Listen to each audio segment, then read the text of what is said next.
नमस्ते सबैजनामा।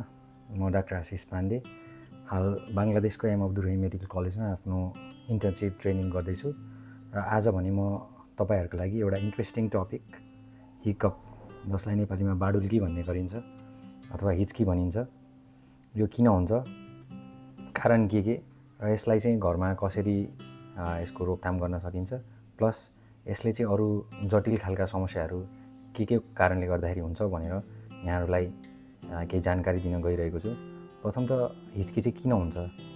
हिचकी चाहिँ हाम्रो शरीरको जस्तो छाती र पेटको बिचमा एउटा पातलो झिल्ली हुने गर्दछ।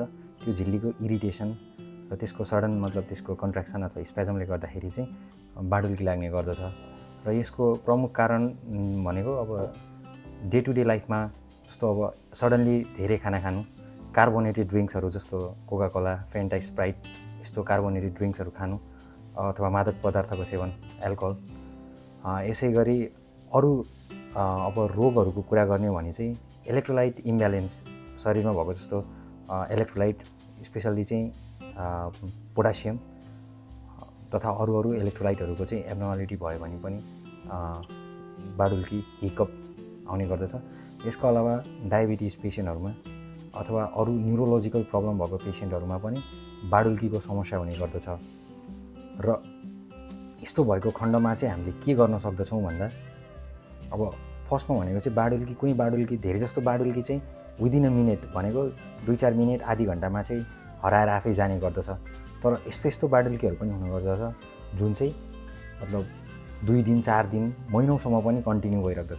जुन बाडुल्की केही छिनमा जान्छ त्यो त कुनै समस्याको विषय रहेन, तर यदि दीर्घदिन मतलब बाडुल्की कन्टिन्यू भयो भने चाहिँ त्यो भनेको चाहिँ हाम्रो शरीरमा केही स्वास्थ्यमा केही समस्या छ भन्ने कुरा इन्डिकेट गर्न सक्दछ। त्यस कारणले गर्दाखेरि चाहिँ त्यो कन्डिसनमा चाहिँ हामीले डक्टरको परामर्श लिनुपर्न अवस्था आउन सक्छ।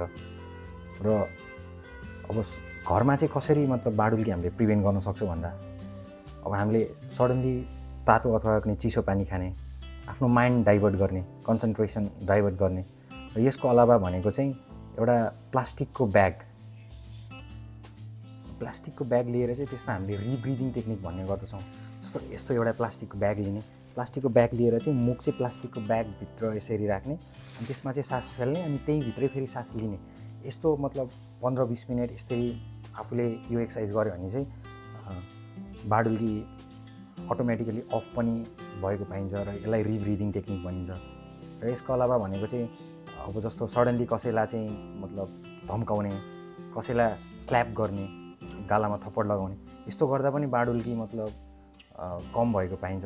र यसको अलावा जस्तो अब दीर्घदिन किडनीको समस्या भएको पेसेन्टहरू, जसमा इलेक्ट्रोलाइटको समस्या छ, जसमा चाहिँ कुनै अन्डरलाइङ कुनै न्युरोलोजिकल प्रब्लम छ, यस्तो पेसेन्टहरूमा चाहिँ यदि बाडुल्कीको समस्या 2 दिन, 4 दिन अथवा धेरै लङ टाइमसम्म भयो भने चाहिँ त्यो केसमा चाहिँ डक्टरको परामर्श लिएर मेडिकेसन्सहरू खानुपर्ने हुन सक्दछ। त्यस कारणले चाहिँ अब हिकअप अथवा बाडुल्कीको समस्या भएको खण्डमा चाहिँ घरमा चाहिँ यसरी रोकथाम गर्न सकिन्छ। सो यस्तै जानकारीमूलक विभिन्न भिडियोहरूको लागि चाहिँ मेरो पेज फलो अनि सेयर गरिदिनु होला र सुझाव सल्लाहहरू दिनको लागि चाहिँ नभुल्नु होला। थ्याङ्क यू सबैमा।